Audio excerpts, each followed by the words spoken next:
नुकतंच काही दिवसापूर्वी कृषी मंत्री माणिकराव कोकाटे यांचा जंगली रमी खेळताना व्हिडिओ प्रसारमाध्यमावर व्हायरल झाला।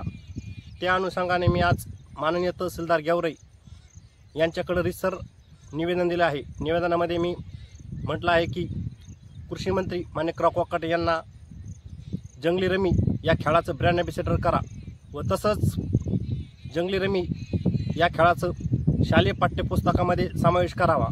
त्याचबरोबर मी